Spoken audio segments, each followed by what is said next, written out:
Kita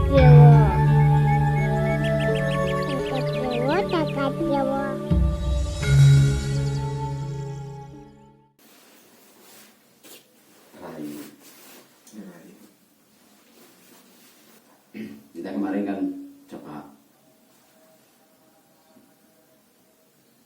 membahas tentang masalah karma ya. Asik tuh.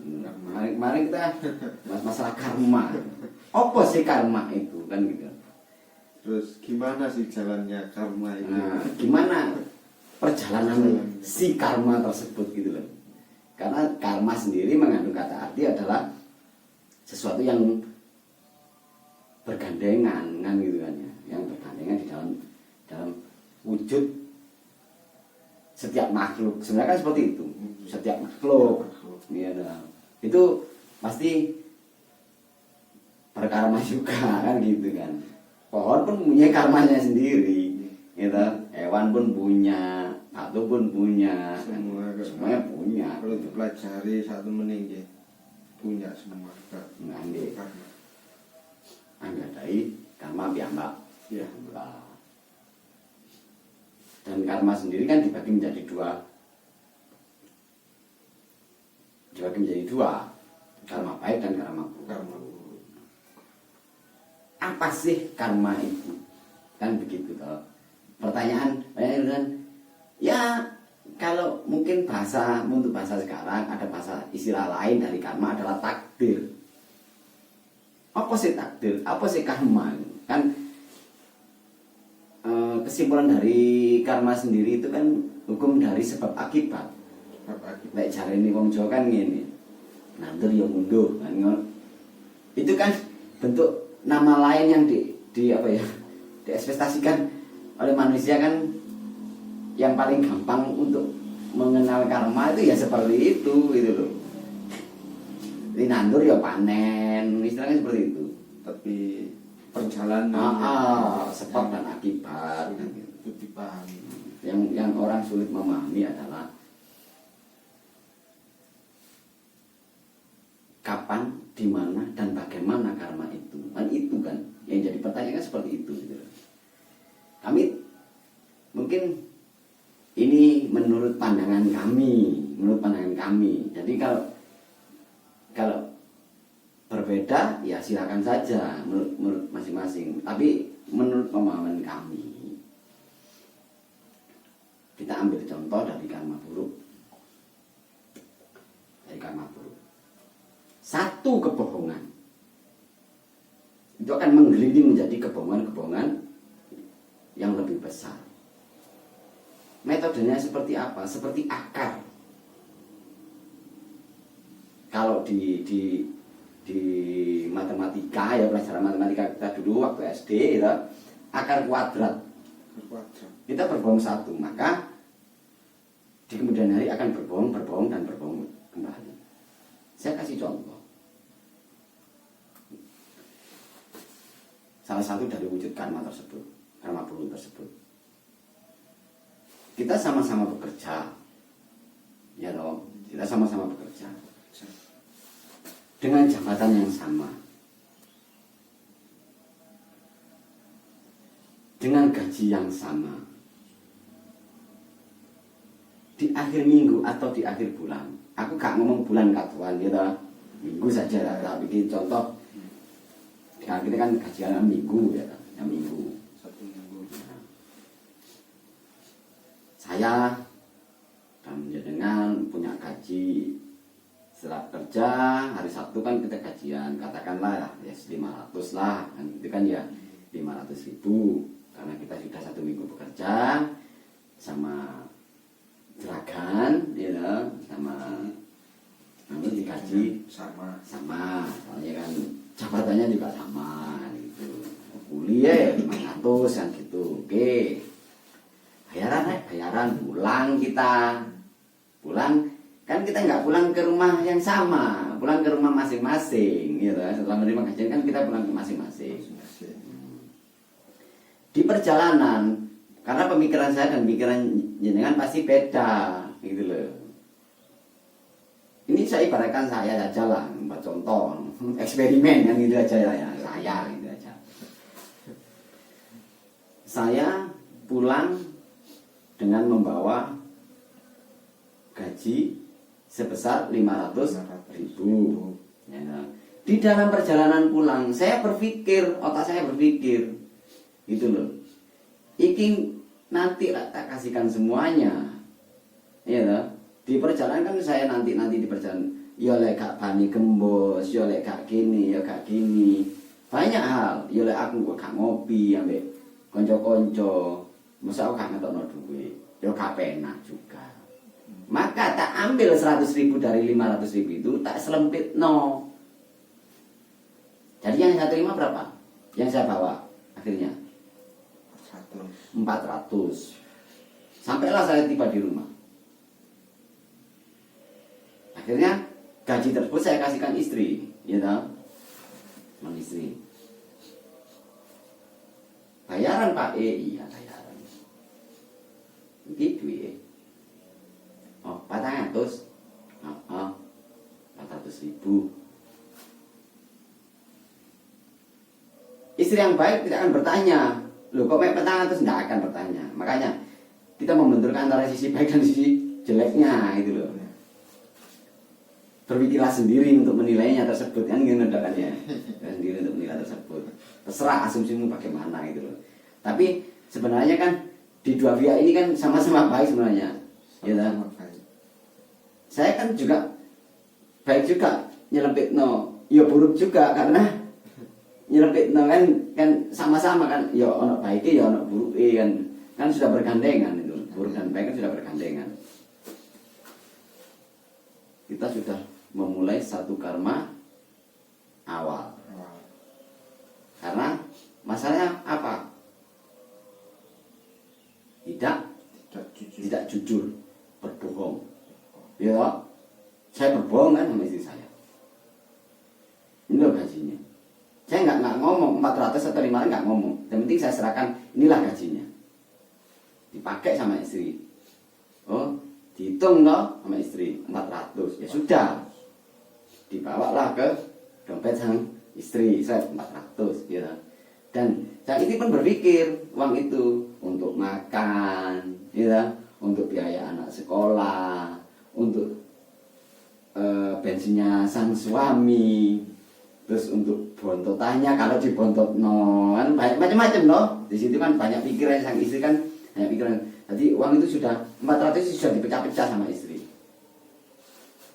Kita masih memegang uang 100.000. Saya sudah memulai kebohongan satu. Iya dong. Dan tidak akan pernah lama karena itu akan kembali terulang. 2 atau 3 hari datanglah sampean ke rumah saya beserta istri. Iya dah. Iya. Oh namanya friend. Ya namanya teman, namanya bestie ya, sekarang kan gitu kan ya, namanya bestie. Main ke rumah saya, waktu santai, kan Sabtu kajian, hari Minggu santai, aku tak dolan nang amai konco kulit nang bestiku kan gitu kan, mainlah jenengan sama istri jenengan ke rumah saya, gitu kan. Saat ini kan nonton besti. Nggih, besti-bestian hari ini kan nonton besti-bestian. Datanglah ke rumah saya. Oh. Rahayu duduk sama-sama ngobrol-ngobrol, dibikin kopi, ngobrol sama-sama duduk karena jenengan bawa istri, maka istri saya akan menemui ini jenengan, ngobrol lah kita berempat, ya guyon-guyon atau apa. Terus ada sesuatu yang menarik di situ. Yo namanya karma ya, ono ai cara kan gitu kan ya. Ada cara saja, banyak sekali caranya itu bagaimana untuk mengungkap atau mengurangi atau menambah karma di situ. Wah, sang istri yang memulai kan gitu. Mbak kemarin itu ada sesuatu gini itu bagus sebenarnya harganya beli loh bagus mbak, apa itu cincinnya iya imitasi itu berapa mbak kemarin itu ada orang anu loh beli apa itu kayak Jojo atau apa itulah kan istilahnya orang tengkulak itu yang lewat itu loh manik atau apa itu kan belilah manik tersebut seharga 25.000 gitu. Akhirnya anaknya minta, si anak ini minta yang sama, berarti total semuanya 50.000. 20.000. Iya toh? Terus ngomong, kok bagus mbak, kan gitu kan, kok bagus mbak. Iya bagus, murah ini mbak, hanya 50.000. Si istri jenengan nyaman, oh 50.000. Lah, entah pikiran istri jenengan itu yang bagaimana, tapi dia tidak mampu untuk membeli cincin yang seharga 50.000 tadi, kan gitu toh, gitu. Akhirnya ngomong kesampaian, ya toh, Pak, itu loh, alih-alihnya istrinya Mbak itu bagus, mbok aku ditukoke, kan gitu. Ya jenengan jawab, iya dek, engko lek ono duit tak tukoke, kan begitu. Secara tidak sengaja saya pun ikut menjawab, Allah Cak Met, wong 50 lho kok ya gak mbok ditukoke bojone. Wong yo apik toh. Lek ketok pantes ngono sing seneng kan ya awake dhewe toh. Ketok ayu, ketok apa ya kita sendiri yang suka, ya toh ya. Kan suaminya yang suka. Disitulah dimulai karma kembali. Jenengan jawab, iya toh. Saya tidak tahu kebutuhan jenengan, pengeluaran jenengan yang bagaimana saya tidak tahu. Jenengan secara spontan menjawab. Lah, maka kan nggih pun matur sembah nuwun kula nginanipun kajian niku. Kula damel nyicil sepeda 350. Kantun 250 kula sokaken garwa. Nggih sak tutuk-tutuke pun Kang wis niku ya napa wis matur suwun saged tumbas beras. Spontan istri saya maka dia bertanya-tanya, "Loh, lah gajiane piro ini? Kok beda padahal padha kuline?" Kebohongan kan terbongkar di situ. Iya toh, mau terbongkar. Tapi saya berusaha untuk menutupi kembali. Aduh, jaga dewa. Keceplosan aku ngomong kan gitu kan akhirnya. Aduh, jangan kata kode kan seperti itu kan ya. Akhirnya maka loh Mas Lamet. Kalau inginan ini lembur tak kok gajiannya sampai 500. Kan ini secara otomatis maka berpikir seperti itu. Maka saya akan mengkode jenengan dengan mengedipkan mata atau bagaimana saya bilang 4 kan gitu tanpa harus diketahui oleh istri saya. Maka jenengan menjawab, nyan tahu kode saya, om kita itu namanya bestie toh, saling menutupi kebohongan akhirnya itu loh. Nyan dengan keterpaksaan tadi berbohong akhirnya.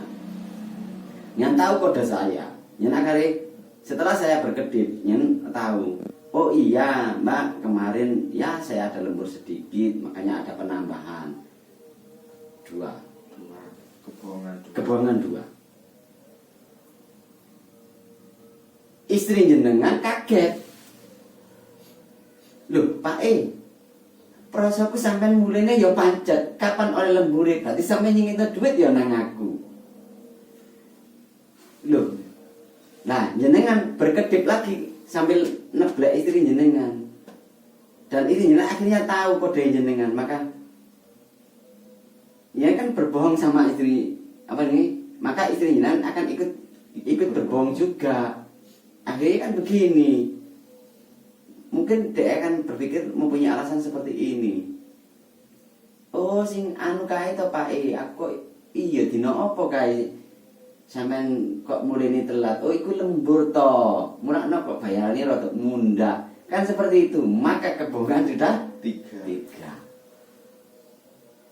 Dan jangan lupa, ini tidak berhenti di sini. Itulah yang dikatakan karma buruk akan bertambah besar, bertambah besar, bertambah besar. Untuk membetulkan kebohongan tersebut, ada jalan satu sebenarnya untuk memutus rantai karma keburukan tersebut. Pada saat ngomong, ya toh, istri saya ngomong 500 gaji jenengan, maka seharusnya saya ikut ngomong, iya Bu gaji niku 500, ning tak singitno di dompetku 100 tak gawe celengan untuk memutus rantai karma buruk tersebut. Harusnya seperti itu, gitu loh. Tapi kebiasaan manusia, gitu, kayak manusia ini, gitu. Itu bukan mengkategorikan oh berarti wong lanang ku kayak ngono kabeh, yang enggak juga. Lebih banyak perempuan sebenarnya ya, di pihak perempuan itu banyak kepengaruh untuk berlipstik begini membohongi sang suami itu lebih banyak sebenarnya gitu loh. Ya kita kalah canggih kalau urusan seperti itu, kita kalah canggih lah sama perempuan itu, kalah canggih gitu loh. Itulah salah satu contoh dari rantai karma, sebuah karma tersebut. Nah, untuk menyimpulkan berarti bagaimana sih karma itu, ya silakan dipikirkan setiap orang. Kan saya tadi kan sudah ngomong di awal, pribadi masing-masing. Pemikiran setiap manusia itu nggak sama, cara pandangnya nggak sama, menyimpulkan sesuatu juga nggak sama. Begitu. Itu salah satu contoh karma lah, kan seperti itu. Salah satu contoh karma. Bagaimana untuk memutus karma, rantai karma, biar tidak membesar, biar selesai di situ. Karena orang bangun tidur lagi, di dalam tidur bangun lagi, semua itu karma semua. Kalau saya ngomong secara bahwa karma itu begini, agak sulit untuk dipahami. Jadi saya kasih gambaran,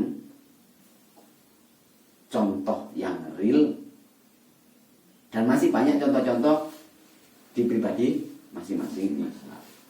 Masih banyak. Bisa diibaratkan apa saja. Soalnya Itu kehidupannya tiap orang masing-masing wujud berbeda-beda. Pahit memang. Kalau untuk memutus rantai karma, keburukan itu pahit. Tapi karma kan bukan dalam hal persoalan itu saja, tapi banyak persoalan. Makanya kan kayak sebuah jenengan mungkin kepiringan. Wong iku ora iso ngrubah takdir. Ora ono wong iso ngrubah takdir kejaba wonge dhewe sing ngrubah takdir iku dhewe. Iya toh, kan sering kita mendengar kata-kata seperti itu. Nah, itulah gambarannya yang dimaksud. Bagaimana kita merubah takdir tersebut? Ya seperti itu tadi. Bagaimana kita memutus rantai karma buruk? Ya seperti itu tadi. Ya kalau karma baik ya nggak usah diomong. Semakin kita berbuat baik kan maka makin baik juga. Tapi kan orang-orang kadang salah tafsir gitu. Salah tafsir gini. Oh kasihan saya rek. Ada seorang pengemis, ya toh, mengemis. Kita kasihlah sebuah uang, barang atau apapun lah, gitu. Karena timbul rasa kasihan, kita coba untuk memberikan kepada beliau adalah wujud dari welas asih kita, kan gitu kan, kita kasih. Kan orang-orang kan sering mengibaratkan istilahnya kalau dari orang itu kan ben oleh pahala kan gitu kan. Kalau kita kan biar kita nanti menerima kebaikan. Karena kita sudah berbaik kepada orang, maka kita akan nanti menerima satu kebaikan. Karena kita sudah berbuat baik kepada orang tersebut. Sebenarnya itu bukan untuk kebaikan orang tersebut sebenarnya. Itu untuk kebaikan dirimu sendiri sebenarnya. Karena sudah mewujudkan yang dimaksud dengan welas asih tadi. Bukan hanya di dalam hati, tapi sudah kamu lakukan, gitu loh. Itu salah satu dari latih atilan pakati wis dadi siji. Kuwi kan ada wujudnya itu loh. Terus kate lapo? Terus anoto. Kita wujudkan apa yang kita punya. Kita kasihkan. Kan wujud dari karma baik. Itu membentuk diri kamu. Efeknya gimana? Maka orang-orang sekitar menganggap kamu orang baik, iya dah. Paling tidak kan harkat martabat dan derajat enggak terangkat sedikit. Kan bukan orang pengemis tadi yang terangkat harkat dan derajatnya. Kan kamu sendiri. Jadi kalau kamu mau aku berbuat baik kepada orang. Bukan, sebenarnya kamu berbuat baik kepada dirimu sendiri. Itulah yang disebut dengan karma baik. Kalau kita berbuat baik kepada orang lain, kita merasa berbuat baik kepada orang lain, berarti gue juga gue. Diwalik mana? Kamu pamrih karena mengharapkan sesuatu dari situ, bukan untuk membentuk diri kamu. Maka dampaknya kamu akan menjadi orang yang sombong. Rugi toh. Aku wis ngekei, aku mau dipuji wong yo anjene gak enak, aku sano ndelok wong ngono diomong-omong. Akhirnya ya kan efeknya kan seperti itu, kan kesombongan akan timbul. Akan menimbulkan karma buruk. Nah, akan menjadi sebuah karma buruk. Seharusnya itu menjadi sebuah karma baik, menjadi karma buruk. Itu contoh dari karma baik. Banyak hal gitu. Itu sebenarnya karma yang terangkai. Begitupun juga kehidupan. Kadang-kadang juga ada orang yang ngomong bahwa ngene iki gara-gara wong tua kulek malah nampani karmane wong tua. Sebenarnya bukan karmanya orang tua. Kamu sendiri yang bikin karma itu sendiri. Kamu sendiri yang menjadi penyebab dari dirimu sendiri. Bukan orang tua sebenarnya. Hanya sebuah dampak saja. Kamu menutupi tentang kebohongan tentang orang tua. Ketika orang tuamu buruk di masa hidupnya atau buruk dulunya di mata orang, ya kamu tinggal bilang saja sebenarnya, iya memang orang tua saya buruk, tapi kalau bisa kan saya jangan seburuk orang tua saya. Saya akan mencoba mengangkat harga dan martabat orang tua saya, dengan saya akan berbuat baik. Kan seperti itu. Terputus sudah. Lebih baik jujur. Jujur. Itu yang dinamakan seorang satria. Iya, akuilah. Meskipun pahit, akuilah. Itulah salah satu bentuk dari sifat satria. Tapi kalau kamu salah dan mencoba untuk menyalahkan si korban yang kamu salahkan dengan memfitnah dan segala-galanya, jangan harap karmamu akan selesai. Maka akan menggelinding semakin besar dan semakin besar. Kowe ngudari karma siji durung karuan mampu, ngudari karma liya-liyane. Yang efek-efeknya tadi, dampak-dampaknya tadi semakin besar. Maka sebenarnya bukan apa yang dikatakan orang yang dihina, dicaci, difitnah, dianiaya, diam. Kamu pikir itu baik? Oh, orang itu abong itu api, dianiaya, dipitnah, diilok-ilokno, meneng aja dia wong sabar. Sebenarnya dia tidak sabar sebenarnya. Saya dia mencoba untuk bermain. Nah, jadinya di situ. Memang nggak enak gitu loh, nggak enak bagi orang-orang yang sudah mempunyai kesabaran, sudah ini. Ada sesuatu yang salah juga di orang yang sabar tadi. Bukan saya menyalahkan orang sabar loh ya. Juga tidak membenarkan orang yang sabar tadi. Juga tidak apa istilahnya. Saya coba untuk berpikir ke arah yang lebih mudah dipahami.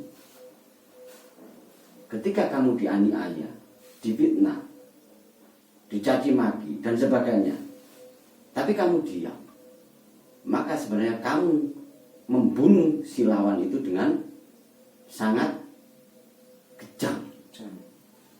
Karena apa?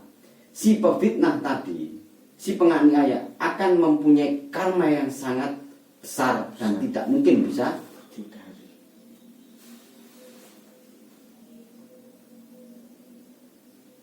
Dia ngalah, santai, tapi dia tetap tersenyum, tetap baik. Tapi di balik kebaikannya itu, dia sudah punya senjata. Salah satu arti di Bhagavad Gita Iya. Orang berpikir pinaten tanpa kadosan, membunuh yang tidak mempunyai dosa. Salah besar Anda. Kalau berpikir kamu membunuh itu dengan cara menusuk atau bagaimana. Salah besar. Coba dalami lagi arti dari yang terserah di Bhagavad Gita. Pinaten tanpa kadosan. Itu bagaimana caranya?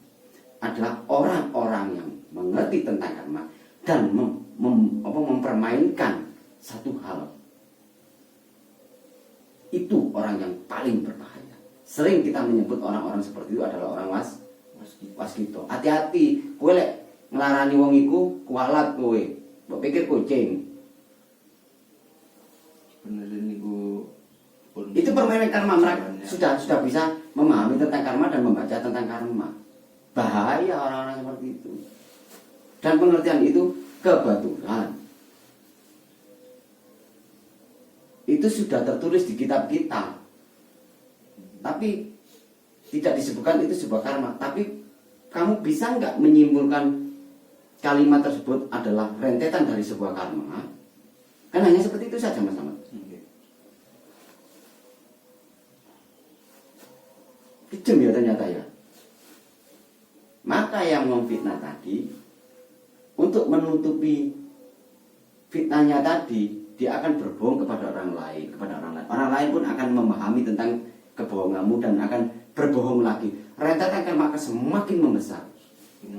Dan kita yang dianiaya hanya tinggal keplok tangan. Karena rentetan itu akan turun-temurun ke anak cucu kamu. Tergantung anaknya mau memahami atau tidak, cucunya itu mau memahami atau tidak tentang karma tadi. Kalau dia memahami, maka dia akan mencari kebenaran dari perbuatan yang dilakukan oleh kakek dan neneknya tadi, ibu bapaknya tadi, atau siapalah. Maka dia akan memutuskan di situ.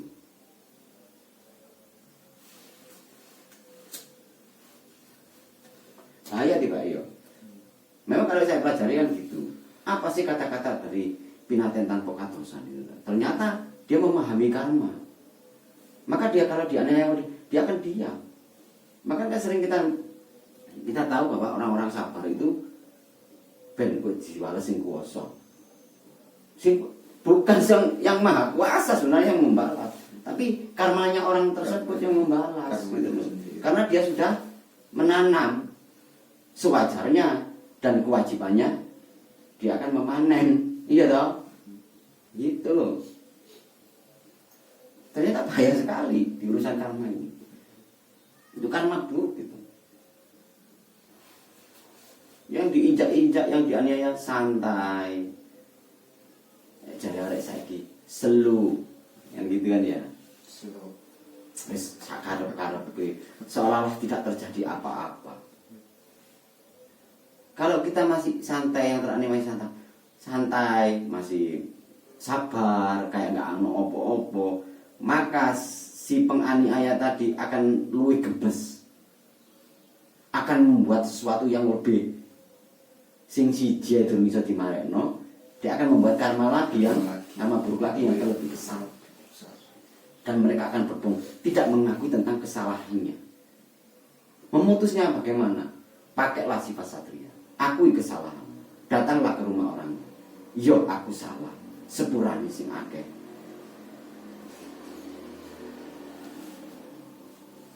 Sudah putus di situ.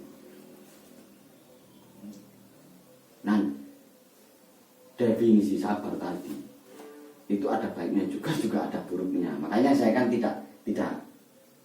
saya tidak membenarkan orang sabar, juga tidak menyalahkan orang sabar. Karena pada porsinya masing-masing mempunyai porsi-porsi efek dari positif dan negatifnya tersebut loh, memang.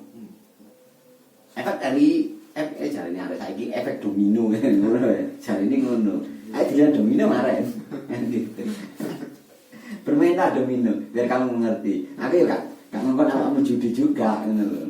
Kalau kurang asik main domino, ya main dadu. Nggak dadu, itu saya nggak tahu-tahuan ya. Nanti ngulangi mana gue.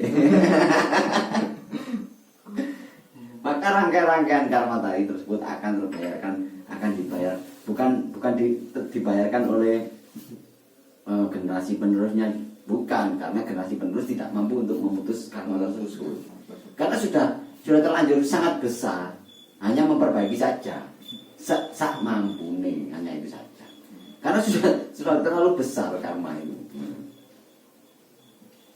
Karena si pembuat karma tadi tidak mau memutuskan, gitu loh. Efeknya berakrak sampai ke anak cucu. Bukannya anak kita yang menimpa karma dari orang tua, bukan. Karena anak sendiri itu membuat karma demi menutupi kesalahan orang tua. Dan akan bergulir terus karma-karma itu, gitu loh. Sampai sini paham kira-kira dengan? Nah, enak kan? Yang penting kan tidak paham yang salah. Kalau kita salah paham, kan masih bisa rembukan loh untuk menyocokkan kesalahpahaman tadi. Kita sudah paham, kita sudah salah. Nah, sulit ini taruh naik, kan gitu aja, kan gitu. Itulah karma. Asik dan berbahaya.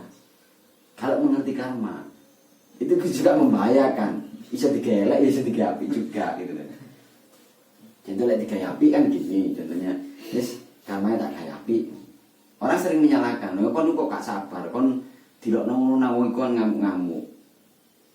Aku ya, dalam tanda kutip lagi, saya tegaskan, saya tidak membenarkan dan saya juga tidak menyalahkan. Saya kembali kepada masing-masing pihak. Jenengan fitnah, jangan ngamuk-ngamuk. Sebenarnya jenengan itu memproses untuk memutus rantai karmanya orang tersebut. Karena karmanya akan berhenti di situ. Maka orang ini tidak akan akan memfitnah kamu lagi karena kebenaran sudah terungkap di situ. Selesai. Endingnya saling memaafkan, sudah terputus. Jangan dikira orang yang marah, ya, marah karena difitnah atau diinjak-injak. Dia marah dan meluruskan hal kesalahan tersebut. Ya, kamu memang memutuskan rantai karmanya sebenarnya. Tapi orang yang mengerti karma, dia akan diam. Kejam deh. Dibiarkan menggelinding.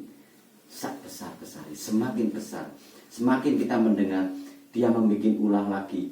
Kita peluk tangan lagi. Dijamin memang. Nggak akan pernah ayem, adem, jem hati ini. Gelisah terus terhadap kehidupan ini kan. Dan itulah akan membuat akal dan pikiran kita buntu, bodoh. Jadi kalau ada orang kita aniaya, mereka diam. Kalau kamu memang satrio, gitu. Kalau tahu kamu itu salah, segeralah minta maaf, selesaikan di situ. Maka salah satu karma keburukan kamu terputus di situ. Ini masalah karma, you know. Koyak soal iso nyawang, kan kalau lihat dari karma tadi kan seolah kita kan kayak dalang kan gitu kan. Dalang wong. Iya lah sih. Kalau sudah paham itu. Kopi nih nyaman. Nggih monggo. Hati-hati. Ana meneng ae masih dilelokno, dirasani anu meneng ae. Dia tetap tersenyum. Orang itu sangat berbahaya ternyata. Kalau kamu memahami karma dan akan berdampak buruk kepadamu, hati-hati dengan orang-orang seperti itu. Mengapa orang Jawa, terutama orang Budo Jawi Sinu, diajari untuk legowo, niman ing pandum, dan segalanya.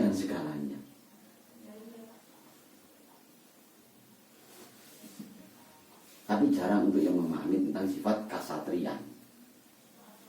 Kasatrian adalah orang yang mengakui kesalahannya. Kalau kamu dengar dari orang bahwa si A menjelek-jelekan kamu, tanyalah kepada yang bersangkutan langsung. Jangan dari orangnya tersebut.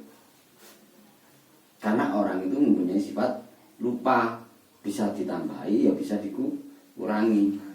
Maka kalau kita mendengar ocehan dari orang lain tentang seseorang yang buruk dan kita mengiyakan, kamu membuat karma, akhirnya karma buruk karena sudah berpikir negatif pada orang tersebut.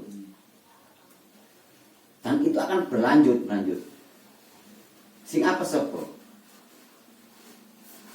Yang pertama kali membuat karma, karena dia harus menerima akibat dari yang diberitahu tadi. Terus bergulir akan membesar. Makanya aku ngomong, kalau karma keburukan itu sebenarnya itu satu, tapi menggelinding, semakin besar semakin besar. Kayak bola salju yang turun dari atas kan kecil, akhirnya menjadi besar. Sama seperti longsor. Sebenarnya di atas gunung longsornya sedikit, geredap, tapi nyeret, iya kan? Nyeret samping-sampingi tadi gede, ketemu banyu, wah tadi banjir bandang, longsor sak banjir bandang, kan gede, itu karma. Nah, mengantisipasi karma tersebut, karma alam tersebut, ya apa caranya? Ya nanduro wit-witan sing akeh. Nek ana longsor titik ben dindek nang ngene wit-witan. Enggak bisa malaikat tadi. Banjir gede, longsor besar dan sebagainya kan gitu. Ya terjemahkan sendiri dalam kehidupan Anda masing-masing kan gitu aja. Ini kan tak ibaratkan sebuah gunung aja yang kena longsor kan gitu aja. Wit-witan itu sebagai penghalang biar gak tambah merugikan di bawah. Sebenarnya rugi dewi sebenarnya orangnya, iya toh? Rugi dewi. Dan buktiake dewi. Tapi kalau memahami omongan saya ini, mungkin 80% iya. Karena itu sudah terjadi di kehidupan masing-masing di antara kehidupan kita. Itu cuplikan tentang apa sih karma itu. Kami tidak bisa mendefinisikan oh karma itu begini adalah sebuah bla bla bla bla, ada sebuah gini enggak bisa. Sulit untuk dipahami. Mending tak kasih contoh, ini gitu aja. Kamu mengartikannya bagaimana ya terserah. Kamu artikan sendiri. Gitu. Nah, aku menjelaskan, aku lah guru gimana, lah dawu gimana kan gitu aja. Nah, ini kan sama-sama berpikir, sama-sama mencari kan gitu. Ya silakan cari di masing-masing bagian dalam diri Anda sendiri kan. Karena yang mengetahui karma buruk dan karma baik adalah dirimu sendiri. Jangan anggap karma baikmu itu akan membuahkan hasil yang baik. Jangan. Lihat dulu bagaimana karma baik itu berjalan. Dan karma buruk pun bagaimana karma buruk itu berjalan. Semua kan ada efek positif dan negatifnya juga. Ketika kita membuat karma buruk, penyelesaiannya adalah kita mempunyai sifat sadar mengakui tentang kesalahan kita. Selesai karmanya. Kan menjadi baik. Tapi kalau karma buruk itu memang dipupuk terus membesar, ya akan menjadi karma buruk juga. Gitu. Dan dalam karma buruk tersebut kalau kita mengakui tentang kesalahan kita akan memutus rantai karma tersebut. Dampaknya akan lebih baik sebenarnya. Orang lebih percaya, wah iki satrio. Wong iki lho kena dipercaya karena apa? Wong gelem ngakoni kesalahane. Iku padha mek wong sing iso ngalahno awake dhewe. Kan baik toh? Baik, dampaknya baik. Jangan bilang karma buruk itu akan menjadi buruk selamanya. Enggak. Begitupun karma baik. Ketika mereka mengaku bahwa saya sudah berbuat baik kepada orang itu, sebenarnya dia itu berbuat baik kepada dirinya sendiri. Tapi karena kamu sudah mengklaim atau mengatasnamakan diri kamu berbuat baik kepada orang itu, maka akan menjadi karma buruk. Sama toh? Sama. Hati-hati. Karena sudah terserat. Ning dunya iki panggonan kang cilaka. Ada tadi kayak gitu. Ada. Karena pacaran pindah tanpa katosan sudah kami jelaskan salah satu bentuk dari sebuah permainan dari karma. Ya. Kan ada semuanya. Sampai sini dulu, lain waktu kita lanjutkan kembali bicara kita, ngomong-ngomong, ngobrol-ngobrol, pilih konten salah putih.